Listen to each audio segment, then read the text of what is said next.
Deep in the northern territories of what would become Montana, there are stories that don't appear in official records. Stories that soldiers whispered about in the darkness of their barracks, tales that were carefully omitted from military reports, accounts that were too disturbing to believe and too consistent to ignore. What happened to a group of Army Rangers in 1907 remains one of the most terrifying chapters in American military history. A nightmare that was buried beneath bureaucracy and silence. The winter of 1907 arrived early in the Montana wilderness. By late September, snow had already begun to settle across the dense forests that stretched for hundreds of miles, virtually untouched by civilization. Fort Harrison, established just outside what is now Helena, served as a remote outpost where Army Rangers conducted patrols and maintained a federal presence in territories that were still being mapped. The indigenous peoples of the region, primarily Blackfeet and Salish tribes, had long warned settlers about certain areas deep in the forest. They spoke of places where the trees grew too close together, where game animals refused to venture, where the silence pressed against your ears like water. But what most people don't know is what they called these places. The translation has been lost to time, buried along with so many other warnings that went unheeded. Captain Theodore Marsh led a patrol unit of 12 men that autumn. Military records show the unit departed Fort Harrison on September 23, 1907, with orders to survey potential routes for future settlement and to investigate reports of missing trappers in the northern ranges. What those records don't mention is that 5 trappers had vanished over the previous 2 months, disappearing so completely that not even their camps could be located. The official explanation was desertion or death by natural causes, but the indigenous guides at the fort told a different story. They refused to lead patrols into the area where the trappers had last been seen. When pressed for an explanation, one elder simply stated that the forest there had become hungry. The patrol carried standard equipment for a 2-week expedition: rifles, ammunition, preserved rations, surveying instruments, and enough cold weather gear to survive the early mountain winter. Private Samuel Dennison kept a detailed journal throughout the mission, a practice common among educated soldiers of the era. His entries from the first 3 days describe routine travel through difficult terrain, complaints about the cold, and observations about the landscape. But on the 4th day, something changed. Dennison wrote about finding a trapper's cabin that wasn't on any of their maps.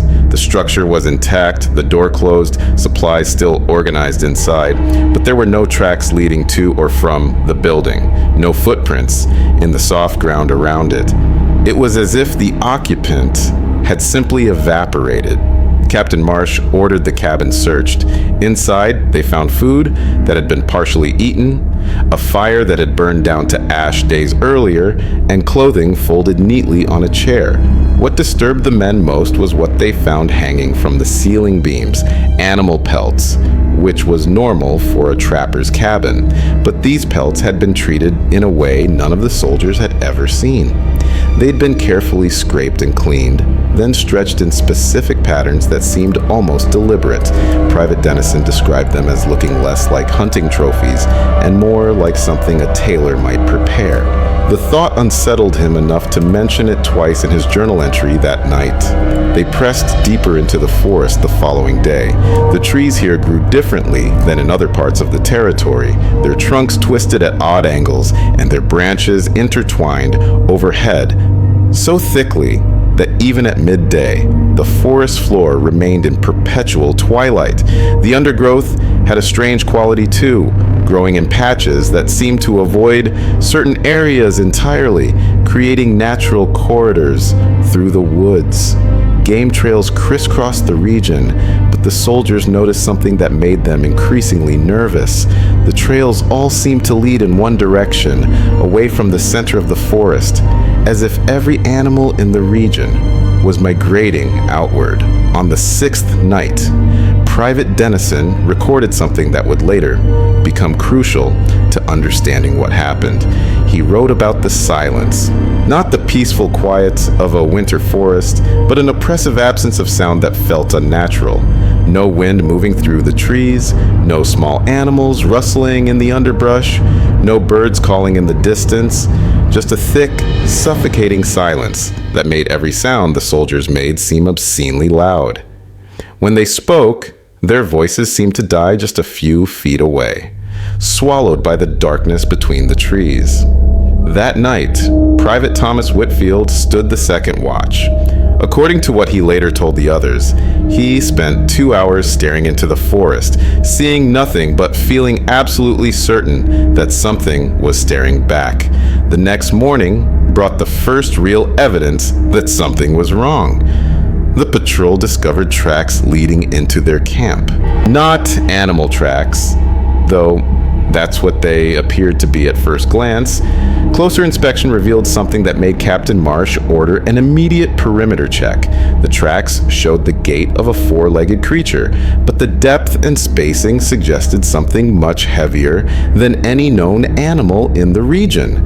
More disturbing was what Private Dennison noticed when he measured them. The front and rear prints were identical in size and shape, which doesn't occur in nature.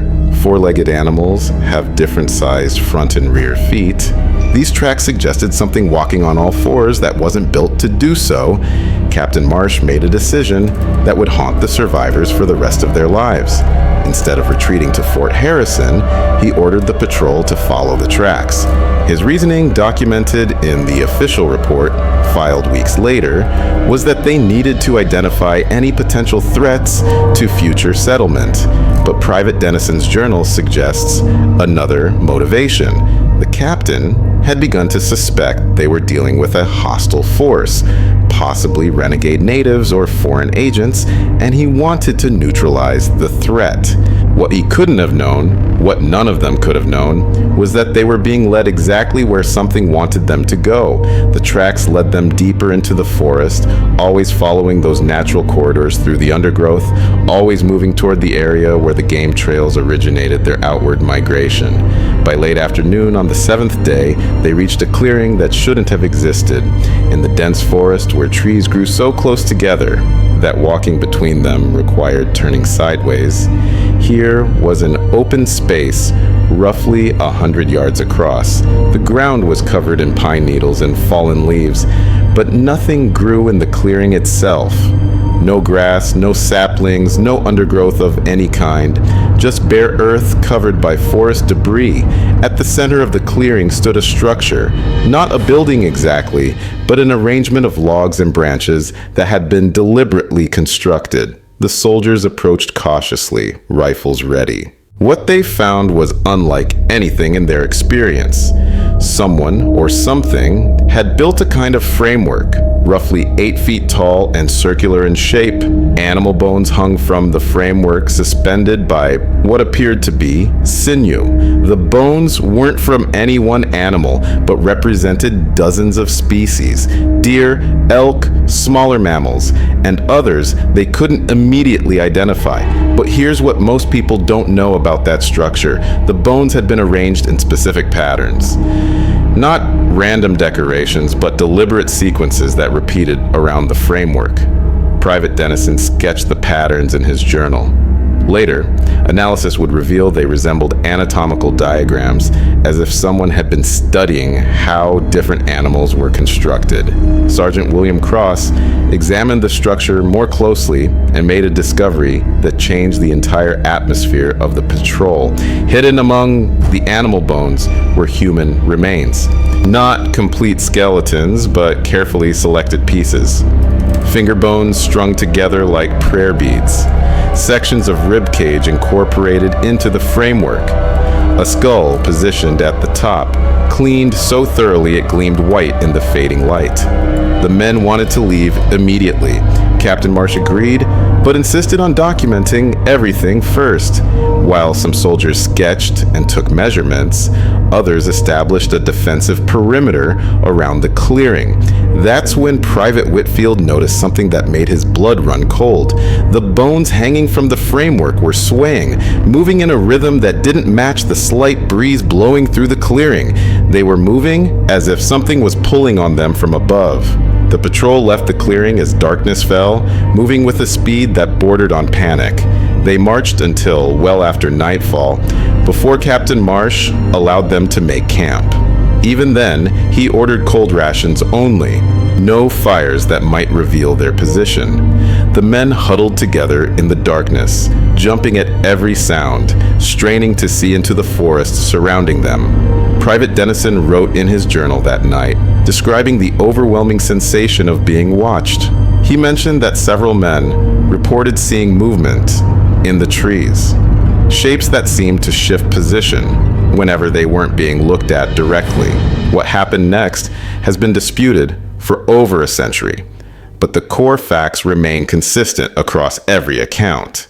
Sometime during the third watch, approximately 3 hours before dawn, something entered their camp. Private James Morrison was on guard duty when he heard what he later described as footsteps, not the soft padding of an animal or the careful tread of a human trying to move quietly. These were deliberate, unhurried footsteps that made no attempt at stealth. Morrison called out a challenge, his voice breaking despite his training. The footsteps stopped. In the darkness beyond the camp's perimeter, something stood absolutely still. Morrison lit a torch against orders, but unable to stand, not knowing what was out there. The flame caught and flared, pushing back the darkness. That's when he saw it. Standing approximately 30 feet from the camp was a figure that his mind initially tried to classify as human. It stood upright, roughly the height of a tall man, with arms that hung at its sides. But everything else was wrong. The proportions were distorted, the limbs too long and jointed at angles that made Morrison's eyes hurt to follow. What he first thought was clothing turned out to be something else entirely. The thing was covered in skins, but not like a garment. The skins had been attached directly to its body, stitched or somehow grafted onto whatever lay beneath. Human skin, animal pelts, sections of hide that Morrison couldn't identify, all merged together into a horrible patchwork. The creature's head turned to look at him, and that movement was what finally broke Morrison's composure. The head rotated too far, swiveling like an owl's, revealing a face that had been constructed rather than grown. Morrison screamed. The sound woke the entire camp, sending men scrambling for their weapons. By the time Captain Marsh had organized a response, the creature had vanished, but it had left something behind. Lying at the edge of their camp, arranged in a neat pile, were items from the missing trappers. A knife with initials carved into the handle, a pocket watch still keeping time, a leather journal with pages that had been carefully removed and were nowhere to be found. Captain Marsh made a decision that the men initially protested, but later credited with saving their lives. They would not run. Running from a predator only confirms your prey. Instead, they would pack their equipment and begin a tactical withdrawal at first light, moving as a coordinated unit, ready to fight if necessary. The night crept by with agonizing slowness. Men stared into the darkness, seeing shapes that might have been trees or might have been something else.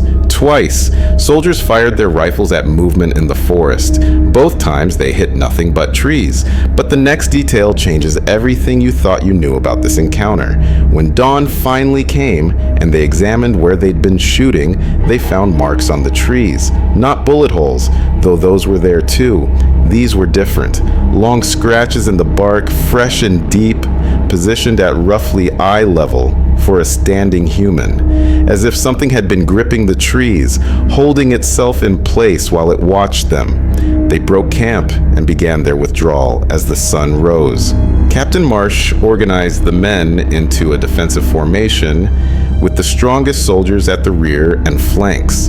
They moved through the forest in deliberate stages, stopping frequently to check their surroundings. The journey that had taken them a week to complete now needed to be reversed in as little time as possible. But the forest had changed. Trails they'd followed on the way in now seemed to lead in circles. Landmarks they'd carefully noted had shifted position or disappeared entirely. Private Dennison recorded their growing disorientation, noting that their compass seemed to function properly, but the terrain no longer matched their maps. By midday, they realized they were being followed, not just watched, but actively tracked by something moving parallel to their course.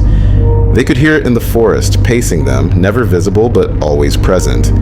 Sometimes it would get ahead of them, forcing a change in direction. Other times, it would lag behind, as if herding them towards some specific destination. Captain Marsh attempted to break the pattern by ordering random direction changes, but each time they deviated from what seemed like the path they were being guided along. The sounds in the forest would intensify, branches breaking, heavy footfalls. Once, a sound that several men swore was laughter, though distorted and wrong, in a way that made their skin crawl.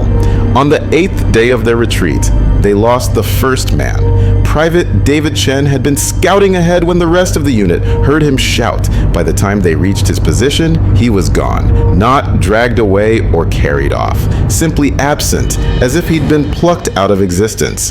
His rifle lay on the ground where he'd been standing. His pack remained in place, but Chen himself had vanished without leaving any sign of struggle. The men formed a search perimeter, but Captain Marsh called them back after just 15 minutes.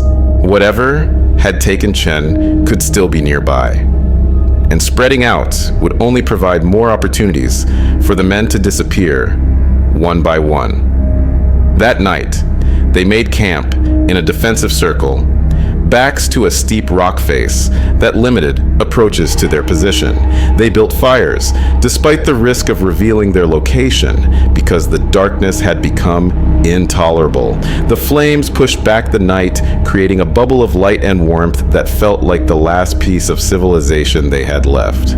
Private Dennison sat near one of the fires, trying to write in his journal, when he noticed something that made him freeze. Just beyond the firelight, where the darkness began, he could see what appeared to be a human figure standing motionless. He alerted the others, and several men turned their rifles toward the shape. Captain Marsh called out, demanding identification. The figure didn't respond. It just stood there, absolutely still, for several long minutes. Then slowly, it raised one arm and pointed directly at Dennison. Sergeant Cross fired first, and the shot was followed by a ragged volley from the other soldiers. The figure fell. The men approached cautiously, weapons ready, and discovered what their bullets had hit. It was Private Chen, or rather, his body, but something had been done to him in the hours since his disappearance. His skin had been removed with surgical precision, the entire surface of his body carefully peeled away. What remained had been dressed in the skins of animals, stitched together in the same patchwork pattern they'd seen on the creature that visited their camp. Chen's own skin was nowhere to be found. The men's morale shattered. Several soldiers openly wept. Others sat in stunned silence, unable to process what they were seeing. Captain Marsh, displaying the leadership that had earned him his rank, forced them to focus on survival. They would mourn later. Right now, they needed to keep moving. But first, they needed to understand what they were dealing with. Marsh examined Chen's body more closely, and what he found suggested something that changed his entire approach to their situation. The stitching that held the animal skins in place was done with human hair, braided into thread. The technique was sophisticated, showing an understanding of anatomy and sewing that went beyond simple butchery. Someone or something had taken time and care to create this horrific display. This wasn't mindless predation. It was calculated, deliberate, almost artistic in its terrible way. They buried Chen at first light, flight, marking the grave with stones they hoped would survive, long enough for a proper recovery team to find. Captain Marsh led a brief prayer, his voice steady despite the horror of the previous night. Then they resumed their retreat, moving with renewed urgency. The forest seemed to close in around them, the trees growing denser, the undergrowth thicker. Private Dennison noticed something that he initially dismissed as exhaustion playing tricks on his perception. The trees they were passing looked familiar, not just in the general sense that all forests share certain characteristics, but specifically familiar. He recognized individual trunks, particular patterns of branches. They were walking in circles despite following their compass bearings consistently. Sergeant Cross confirmed Dennison's observation. They'd passed the same lightning-scarred oak 3 times in the last hour, approaching it from different directions, but always ending up at the same tree. Captain Marsh called a halt and spread out a map, attempting to reconcile their position with the terrain around them. The mathematics didn't work. According to their pace and the time they'd been traveling, they should have covered at least 8 miles that morning. Yet they were still within sight of their previous night's camp. The rocks they'd used to mark Chen's grave were visible through the trees less than a quarter mile away. Private Whitfield suggested what several of the men were already thinking but were afraid to voice. Whatever was hunting them could manipulate the forest itself, or at the very least manipulate their perception of it. They were caught in something that defied rational explanation, trapped in a space that didn't follow natural laws. Captain Marsh rejected this idea, not because he didn't believe it, but because accepting it would mean accepting that they were helpless. Instead, he ordered the men to mark trees as they passed, blazing them with axes to create a trail they could follow back if needed. It was a practical solution to a supernatural problem, and it might have worked. But that next part changes everything. As they marked the trees and continued their journey, Private Morrison noticed something about the blazes they were leaving. The fresh wood exposed by the axe cuts wasn't the pale yellow-white of pine or fir. It was darker, almost rust-colored, and it had a texture that reminded him uncomfortably of muscle tissue. He mentioned this to Sergeant Cross, who examined the cuts more closely. What Cross found was impossible to explain in conventional terms. The trees were bleeding, not sap, which would have been normal. This was thicker, darker, with a smell that was distinctly organic. When Cross scraped some of the substance onto his knife blade and held it up to the light, it had the unmistakable appearance of blood. The revelation stopped the patrol in their tracks. Captain Marsh examined several of the blaze trees and confirmed Cross's observation. Every tree they'd marked was seeping this blood-like substance from the cuts. More disturbing was what happened next. As they watched, the substance began to flow more freely, running down the bark in rivulets. And then the trees began to move, not swaying in the wind, but actually shifting position, their roots pulling free from the soil with a sound like tearing flesh. The trees around them were repositioning themselves, closing off the path ahead and leaving only one direction open. They ran, all discipline and tactical thinking abandoned in favor of pure survival instinct. The soldiers crashed through the undergrowth, branches tearing at their uniforms, roots seeming to grasp at their feet. Behind them, they could hear the forest rearranging itself, trees scraping against each other, the ground heaving and settling. And through it all, keeping pace with their panicked flight, they could hear footsteps. Not the heavy tread of the creature they'd seen before, but multiple sets of footsteps moving through the forest with an ease that suggested perfect familiarity with the terrain. Private Dennison, gasping for breath as he ran, glanced over his shoulder and saw something that would haunt his nightmares for the rest of his life. Moving through the trees behind them were figures that looked almost human at first glance. But the details were wrong, in ways his mind struggled to process.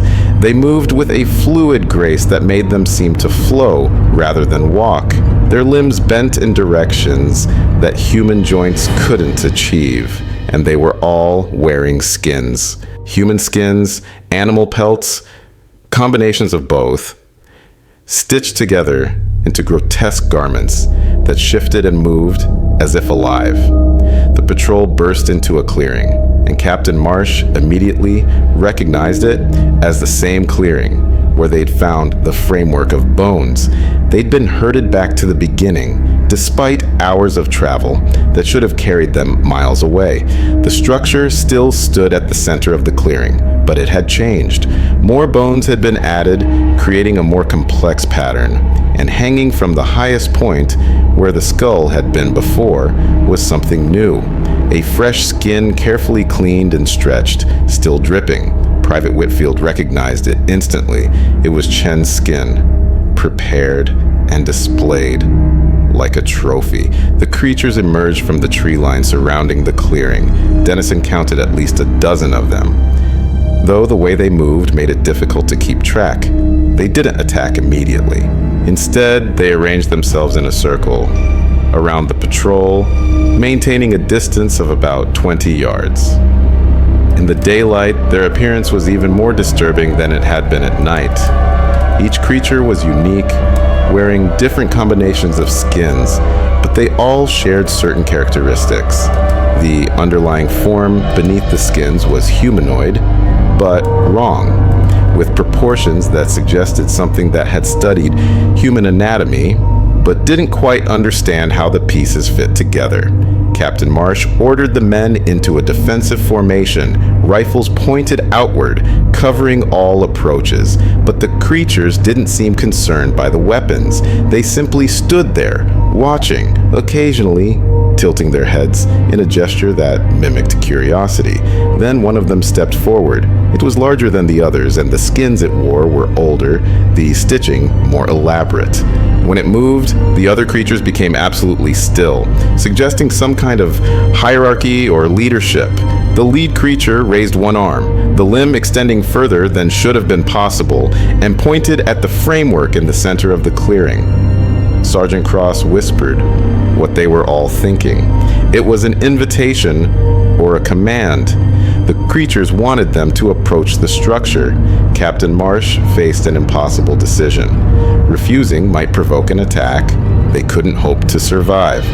Complying might be walking into a trap, but doing nothing guaranteed they would die in this clearing, surrounded and outnumbered. Marsh made his choice. He ordered the men to hold position while he approached the framework alone. It was the decision of a leader who valued his men's lives above his own, and it might have been the right choice. But we'll never know for certain what might have happened differently. Marsh walked toward the center of the clearing. His rifle held ready, but not aimed at any specific target. The creatures watched his progress, but made no move to interfere. As he got closer to the framework, he could see details that hadn't been visible from a distance. The bones weren't just arranged randomly. They formed patterns, symbols, almost like writing. And interspersed among the bones were other objects, pieces of cloth bearing military insignia, buttons from uniforms, dog tags from soldiers who had vanished in this forest over the years. The framework wasn't just a structure, it was a collection, a record of everyone who had been taken. Marsh reached out to touch one of the dog tags, and that's when the creature spoke. Not in English or any human language, but in a voice that combined sounds in ways that hurt to hear. The words, if they were words, seemed to vibrate in the air itself. And somehow, impossibly, Marsh understood. Not the literal meaning perhaps, but the intent.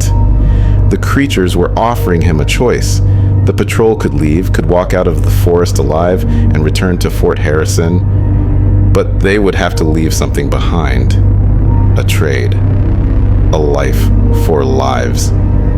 Captain Marsh turned to face his men, his expression showing the terrible weight of the decision he was being forced to make. Before he could speak, Before he could explain the bargain that had been offered, Private Morrison made a choice that would define what happened next. Morrison stepped forward, rifle in hand, and fired directly at the lead creature. The shot was perfect, a center mass hit that should have dropped any living target. The bullet struck the creature in what would have been its chest, and for a moment, nothing happened. Then the creature looked down at the wound, tilted its head in that unnervingly curious gesture, and reached up to probe the hole with elongated fingers. The other creatures reacted instantly. They didn't charge or attack in any conventional sense. Instead, they simply moved, closing the distance between themselves and the patrol with inhuman speed.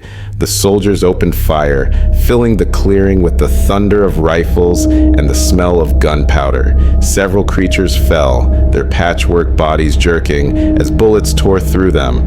But the others kept coming, and the fallen ones began to rise again, apparently unconcerned by wounds that would have killed any normal living thing. Private Dennison fired until his rifle was empty, then drew his sidearm and kept shooting. He saw Sergeant Cross grapple with one of the creatures, the thing's borrowed skin sliding against Cross's grip like oil. He saw Private Whitfield disappear beneath two of the creatures, his screams cutting off abruptly. He saw Captain Marsh fighting hand to hand with the lead creature, the two locked in a struggle that seemed to move in slow motion. And then Dennison felt something grab him from behind, something with too many joints and a grip that was far too strong. He tried to fight, but it was like struggling against a machine. The creature lifted him effortlessly, carrying him toward the tree line, while the sounds of battle continued behind him. Dennison screamed for help, but his voice was lost in the chaos of gunfire and shouting. He saw the forest approaching, saw the darkness between the trees that promised horrors he couldn't imagine. And then something unexpected happened. The creature carrying him suddenly stopped, its head turning to look at something Dennison couldn't see, and then it dropped him. Dennison hit the ground hard, the impact driving the breath from his lungs. When he managed to raise his head, he saw something that his exhausted, terrified mind initially refused to accept as real. The creatures were retreating. All of them, even the ones that had been moments away from overwhelming the remaining soldiers. They were backing away, their movements suggesting not fear exactly, but recognition of something that demanded respect. The lead creature stood at the edge of the clearing, and Dennison could have sworn he saw it nod toward Captain Marsh before it turned and disappeared into the forest. The clearing fell silent except for the ragged breathing of the surviving soldiers and the moans of the wounded. Dennison looked around, trying to assess their situation. Of the 12 men who had left Fort Harrison, 7 remained alive. 5 bodies lay scattered across the clearing, and Dennison knew immediately that they were beyond help. The creatures had been efficient in their killing, precise and brutal, but they had stopped. Something had made them stop. Captain Marsh, his uniform torn and blood streaming from a gash across his forehead, walked to the center of the clearing and looked up at the sky. Dennison followed his gaze and understood. The sun was setting, the light that had filled the clearing was fading rapidly, and soon it would be full dark. The creatures had withdrawn because they didn't need to continue the fight. Night was coming, and night was their domain. The soldiers had perhaps an hour of daylight left to get as far from the clearing as possible. Marsh didn't waste time with speeches or reassurances. He barked orders, getting the wounded on their feet, distributing ammunition from the dead to those who could still fight. Private Dennison helped bandage Corporal Hayes, whose left arm hung at an unnatural angle. The bone had been broken cleanly, almost surgically, by one of the creatures during the brief battle. Hayes didn't complain, didn't make a sound, as Dennison splinted the arm with pieces of rifle stock and strips torn from a dead soldier's uniform. Shock had set in, giving Hayes a distant, glassy stare that worried Dennison more than the injury itself. They moved out, as the sun touched the horizon, leaving the clearing and the bodies of their fallen comrades behind. Captain Marsh led them in a direction he chose by instinct rather than logic, knowing that conventional navigation had failed them repeatedly. This time, he followed water. They'd crossed a small stream earlier, and Marsh reasoned that water had to flow somewhere. If they followed it downstream, eventually it would lead them out of this cursed forest and back to civilization. It was simple reasoning, perhaps too simple, but it gave the men something to focus on besides the approaching darkness. The stream twisted through the forest, and the soldiers followed its banks as the light faded.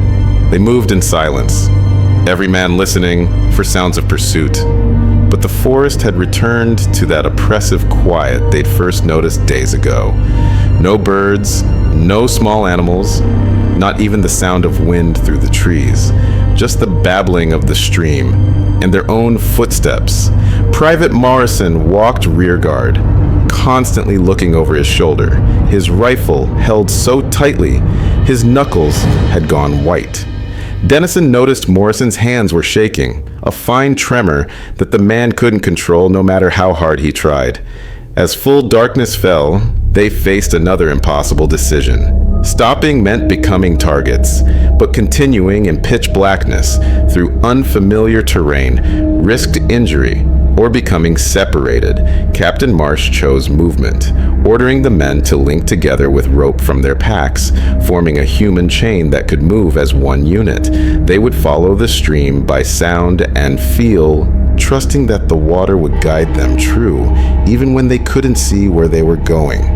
The march through darkness became a nightmare of exhaustion and fear. Men stumbled over roots they couldn't see, splashed into the stream when the bank gave way beneath their feet, collided with trees that appeared out of nowhere. Private Whitfield, his nerves already shredded by what he'd witnessed, began to whimper softly with each step. Nobody told him to be quiet. They all understood. They were past the point where discipline mattered. This was pure survival now, an animal's flight from predators. Hours passed, or maybe just minutes. Time had lost meaning in the darkness. Dennison focused on putting one foot in front of the other, on maintaining his grip on the rope that connected him to the man ahead and the man behind. His world narrowed to those simple tasks, blocking out everything else because thinking about their situation meant confronting the very real possibility that they would all die in this forest. Then Private Morrison, at the rear of the line, screamed. The sound cut through the darkness like a knife, high and terrified, and abruptly silenced. The rope jerked tight, nearly pulling Dennison off his feet. Captain Marsh called for a halt, demanded a count. 6 voices responded. Morrison didn't answer.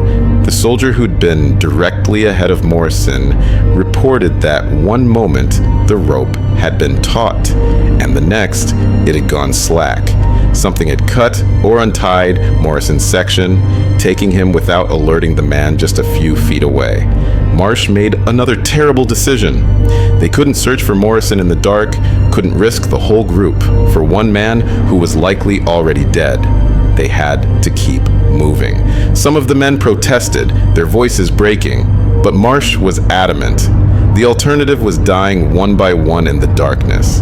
They resumed their march, now 5 strong, each man acutely aware that the rope connecting them could be severed at any moment. The creatures were hunting them in the dark, picking them off with a patience that suggested they had all the time in the world.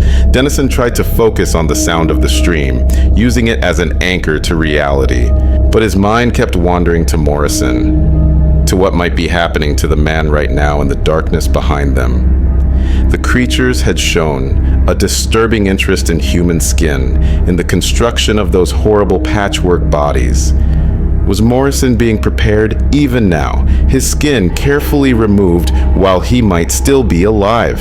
The thought made Dennison's stomach heave, and he had to fight down the urge to vomit. The terrain began to change. The ground sloped downward more steeply, and the stream's murmur grew louder, suggesting faster water. Captain Marsh slowed their pace, cautious of what lay ahead, but encouraged by the change. Fast water meant a steeper gradient, which meant they were descending from the high country. Descending meant getting closer to the lowlands, to settlements, to safety. Hope, fragile and desperate, began to kindle in the survivors' hearts. Then Corporal Hayes, weakened by pain and blood loss, missed his footing in the darkness. He fell, his weight pulling on the rope and dragging Private Whitfield down with him. Both men tumbled down the slope toward the stream, their cries of alarm mixing with the splash of water. The rope pulled taut again, this time hauling Dennison and the others off balance. For a terrifying moment, the entire group was sliding down the embankment in a tangle of rope and bodies. They crashed into shallow water, the cold shock of it driving the breath from their lungs. Dennison surfaced, gasping, his hands scrabbling for purchase on the rocky stream bed. The current wasn't strong enough to carry them away, but it was enough to make standing difficult. Captain Marsh was shouting orders, trying to organize the men, when Corporal Hayes started screaming, not the scream of someone in pain, but pure terror. Something had grabbed him in the water. Dennison felt movement in the current, something large brushing against his legs. Then hands, far too many hands with fingers that were too long and joints that bent wrong, grasped at the soldiers from beneath the surface. The creatures had been waiting in the water, patient and silent. The men fought back, swinging rifle butts blindly in the darkness, feeling impacts that should have broken bones, but seemed to have no effect. Hayes' screams cut off suddenly. The rope connecting them went slack again. Captain Marsh yelled for the men to get out of the water, to scramble up the far bank. Dennison grabbed for Whitfield, found the man's arm, and pulled him toward the sound of Marsh's voice. His feet found purchase on stones, then mud, then grass. He hauled himself up the bank with Whitfield in tow, both of them soaked and shaking. Behind them, in the water, they could hear splashing and terrible wet sounds that Dennison's mind refused to identify. 3 men lay on the bank, gasping for air. Captain Marsh, Private Dennison, and Private Whitfield. 4 soldiers had died since the battle in the clearing. Out of 12 men who'd left Fort Harrison, 3 remained, and dawn was still hours away. Marsh didn't try to rally them with brave words. Instead, he simply said they needed to find high ground and something to put at their backs. They couldn't defend against attacks from all sides, but maybe they could survive if they limited the directions the creatures could approach from. They climbed, moving away from the stream and up the slope. Dennison's hands found rock, rough and vertical. A cliff face, perhaps, or at least a large boulder. Marsh confirmed it by touch, running his hands over the surface and finding it extended in both directions further than he could easily measure. It would do. They positioned themselves with their backs to the rock, rifles pointed outward into darkness so complete they couldn't see their own hands. And they waited.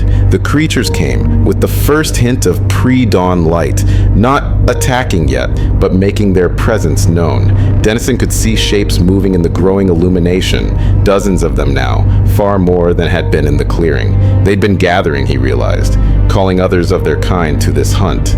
The thing circled at the edge of visibility, patient and methodical, waiting for something.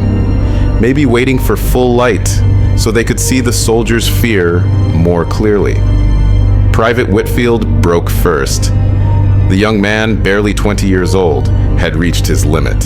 He stood up despite Captain Marsh's order to stay down, raised his rifle and charged.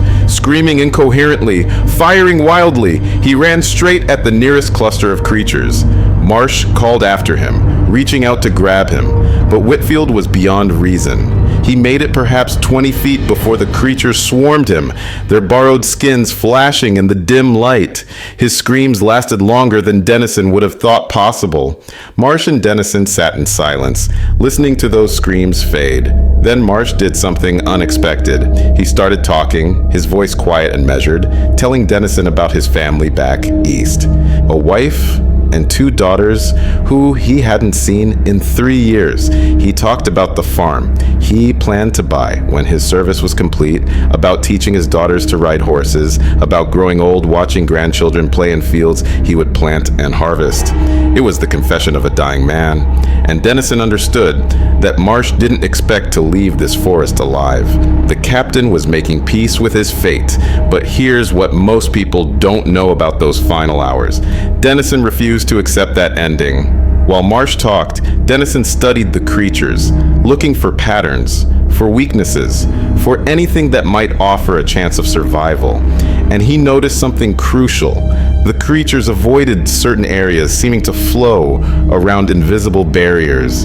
At first, Dennison thought it might be terrain features, but then he realized the pattern didn't match the ground. The creatures were avoiding something else. He interrupted Marsh's story to point this out, and the captain, professional soldier that he was, immediately shifted from resignation to tactical thinking.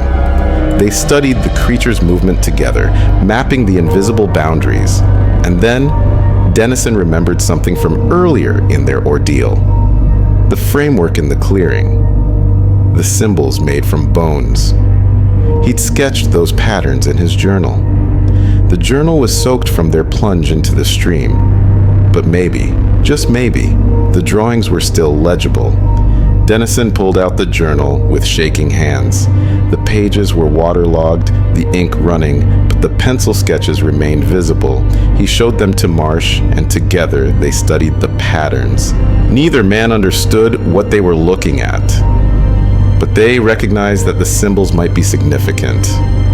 If the creatures had created those symbols, if they'd arranged them in specific ways, perhaps those arrangements had meaning.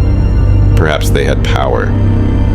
The detail everyone overlooks is what Captain Marsh did next. Using his knife, he began carving symbols into the rock face behind them, copying the patterns from Dennison's sketches as exactly as he could manage in the growing light.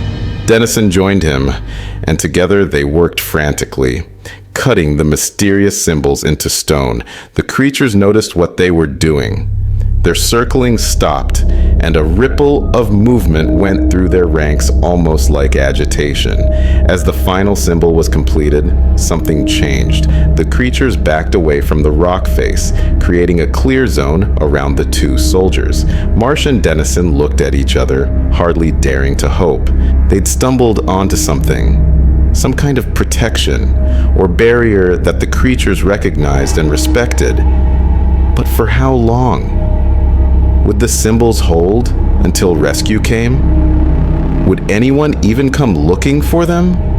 The answer came from an unexpected direction. Through the forest, from the direction Dennison thought might be east, came the sound of voices, human voices, calling out.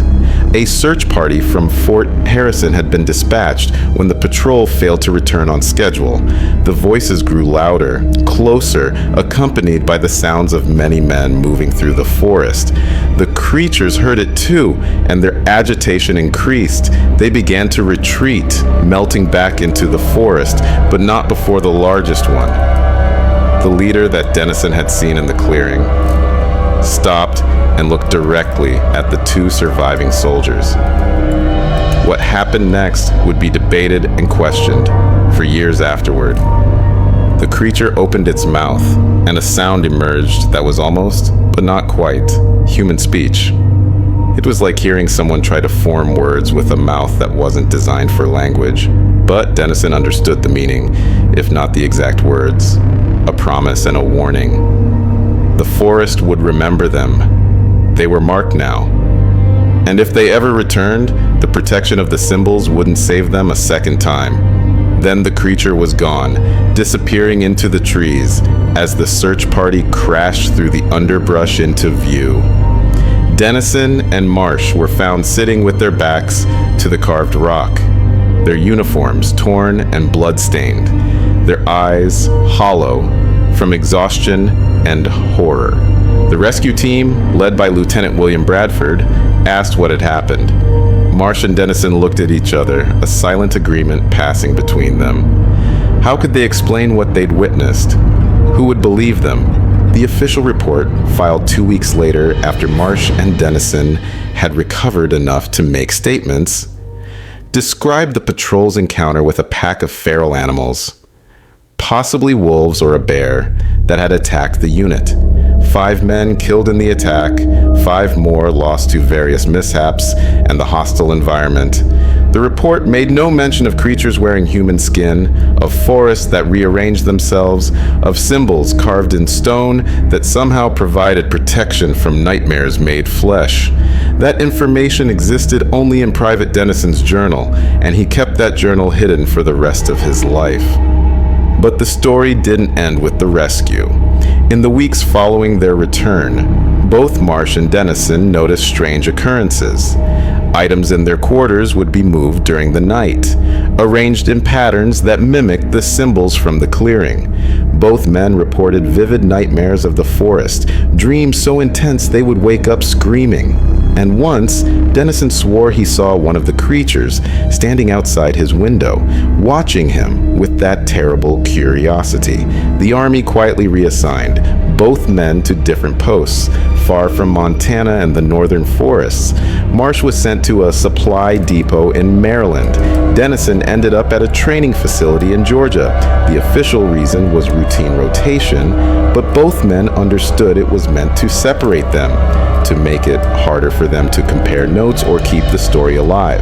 The strategy worked, to a point. Marsh never spoke publicly about what happened, though family members later reported he refused to enter forests and would become visibly distressed if forced to travel through wooded areas. Dennison took a different approach. He became obsessed with understanding what they'd encountered, spending his off-duty hours in libraries, seeking out indigenous peoples who might have knowledge of similar creatures. He learned that many tribes had stories about skinwalkers, shapeshifters, beings that could wear the forms of animals or humans. The details varied between cultures, but certain elements remained consistent. These entities existed in liminal spaces, in wild places where civilization's influence was weak. They were ancient, predatory, and possessed intelligence that was distinctly non-human. In 1912, 5 years after the disastrous patrol, Dennison received a package with no return address. Inside was a newspaper clipping from a Montana publication. The article described the disappearance of a surveying team in the same region where Dennison's patrol had nearly been wiped out. 7 men had gone into the forest and never returned. A search party found their camp abandoned with signs of a violent struggle, but no bodies were ever recovered. Included with the clipping was a photograph that made Dennison's blood run cold. The photograph showed a framework of bones, similar to the one he'd seen in the clearing, but larger and more elaborate. And hanging from it, clearly visible even in the grainy newspaper image, were items of clothing bearing military insignia. The same insignia worn by the men who died on Dennison's patrol. Someone or something had been adding to the collection, incorporating the remains of his fallen comrades into that horrible structure. Dennison tried to contact Captain Marsh to warn him to share this new information, but he discovered that Marsh had died 3 months earlier. The official cause was heart failure, but Marsh's widow told a different story. When Dennison visited her, in the days before his death, her husband had become increasingly paranoid, claiming he was being watched, that something from his past had found him. On the night he died, she'd heard him arguing with someone in his study, though When she investigated, she found him alone. The widow showed Dennison something she'd found in her husband's desk after his death, a piece of human skin, carefully preserved and folded, with symbols carved into its surface. The same symbols they'd copied onto the rock face in the forest. Marsh had apparently been studying them, trying to understand their meaning and their power. Whether this research had somehow drawn the creature's attention, or whether Marsh's death was simple coincidence, no one could say.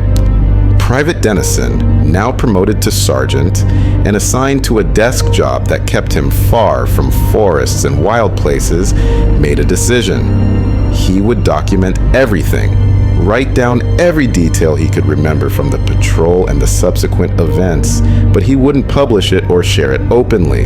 Instead, he sealed his account in a metal box along with his journal, with instructions that it should only be opened 50 years after his death. Let future generations decide what to make of his story. Let them choose whether to believe it or dismiss it as the ravings of a traumatized soldier. Dennison died in 1946, an old man who'd survived 2 wars but never recovered from what he'd experienced in that Montana forest. His sealed account was opened in 1996, exactly 50 years after his death. The journal and the written statement created a minor stir among cryptozoologists and paranormal researchers, but mainstream historians dismissed it as fiction or the product of psychological trauma. The U.S. Army had no records of any unusual patrol activities in 1907, no reports of soldiers encountering hostile entities in Montana forests. But the detail everyone misses is hidden in the archives of the Montana Historical Society. There are records, carefully filed and deliberately obscure, of recurring disappearances in that region throughout the early 20th century. Trappers, hunters, surveyors, hikers, all vanishing without a trace in roughly the same area. The disappearances follow a pattern, occurring in clusters every 7 to 10 years, suggesting a cycle of some kind. The most recent cluster was in 1998. Modern expeditions into the area, now part of a designated wilderness preserve, occasionally report unusual findings. Structures made of bones and branches, arranged in complex patterns. Tracks that don't match any known animal.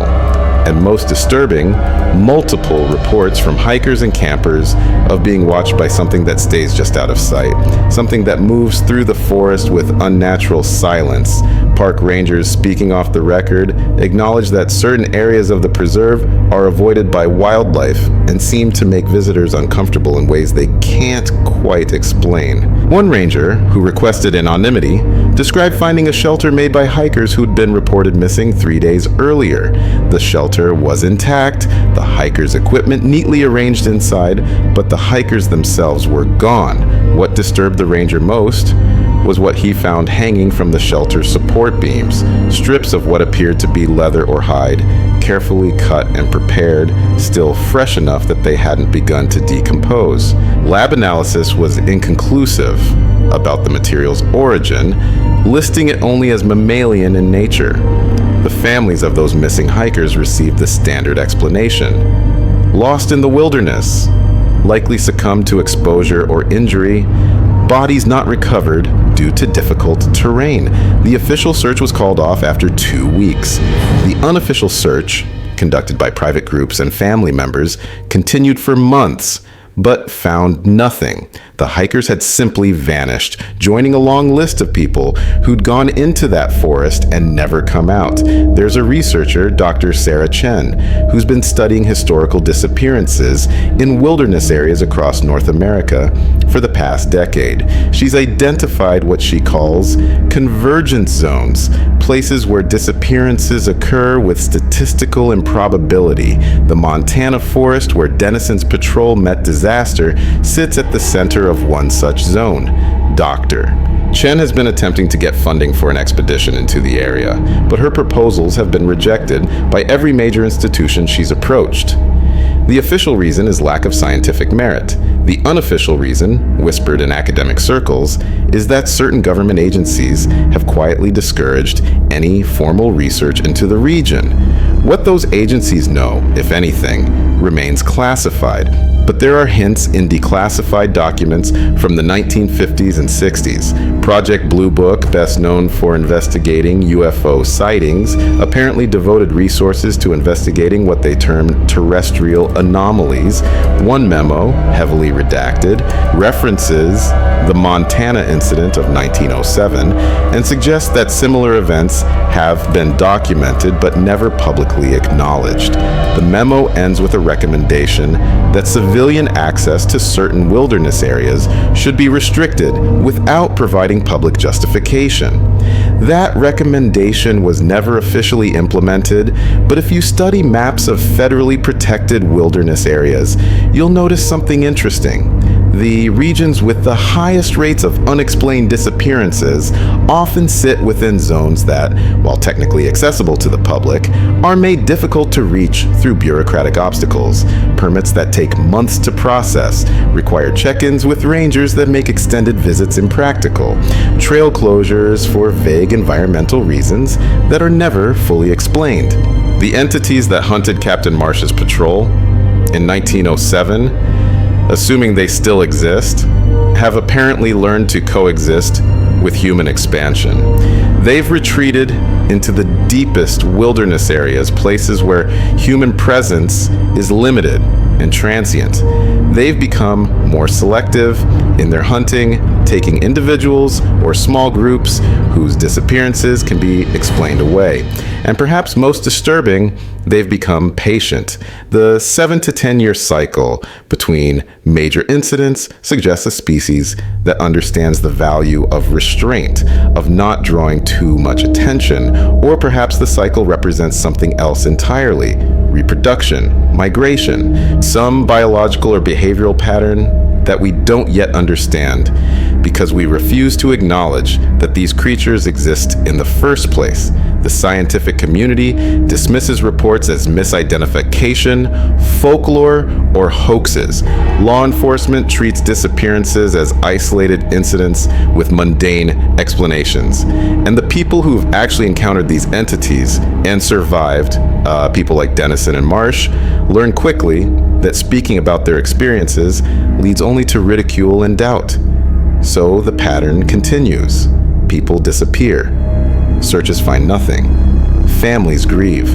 And deep in the forests, structures made of bones grow slowly more elaborate, collections expanding one piece at a time. The creatures that wear stolen skins continue their existence in the spaces between civilization and wilderness, in the gaps where our maps grow vague and our certainty falters. They endure because we've chosen, collectively and individually, not to believe in them. But belief doesn't determine reality. The creatures don't need our acknowledgement to exist. They simply wait in the deep places, patient and hungry, wearing the skins they've collected over decades or centuries. And sometimes, when hikers venture too far from marked trails, when hunters follow game into unfamiliar territory, when surveyors map regions that have remained blank spaces on our charts, the creatures remember that they were here first, that this land was theirs before it was ours, and they take what they believe is owed to them. The story of the Army Rangers hunted in 1907 isn't unique. It's simply one of the few times the encounter was documented and preserved. How many other patrols, expeditions, or individuals have faced similar horrors? How many accounts have been lost, destroyed, or deliberately suppressed? We'll never know the full scope because we've chosen not to look. We've decided that some truths are too uncomfortable to acknowledge, some realities too disturbing to confront. So we file away the reports, classify the documents, and tell ourselves there must be rational explanations for what people have seen. Private Dennison's final journal entry, written just days before his death, contains a warning. He wrote that he'd spent nearly 40 years trying to understand what hunted his patrol, trying to find meaning in the symbols and patterns the creatures created. His conclusion was simple and terrifying. The entities weren't supernatural or extraterrestrial. They were natural, native to this world, just as much as humans are. They'd simply evolved differently, developed along paths that led to capabilities and behaviors we couldn't easily categorize. They were Earth's other intelligent species, hidden in plain sight because we lacked the framework to perceive them properly. And if Dennison was right, if these creatures represent a parallel evolution of intelligence on our own planet, then the question isn't why they hunt us. The question is why they show any restraint at all. What stops them from expanding beyond the wilderness, from taking territory more aggressively? Are they limited by biology, by environmental requirements that keep them tied to specific regions? Or have they made a conscious choice to remain hidden, to coexist with humanity, rather than compete directly? We don't know. We've never tried to communicate, to negotiate, to understand. We've simply run when encountered, fought when cornered, and pretended they don't exist when safely distant. The forest in Montana stands silent today, much as it did in 1907. The trees grow thick and close. The undergrowth creates those strange corridors that guide travelers along specific paths. Game animals still avoid certain areas, and occasionally hikers report seeing structures made of bone, finding tracks that don't match field guides, feeling watched by something they can't quite see. The reports are filed, investigated superficially, and explained away. Nothing to see here. Move along. The wilderness is dangerous for perfectly ordinary reasons, but those who know the full story, who've read Dennison's account and studied the patterns, understand that the danger isn't ordinary at all. It's ancient and intelligent and patient beyond human comprehension.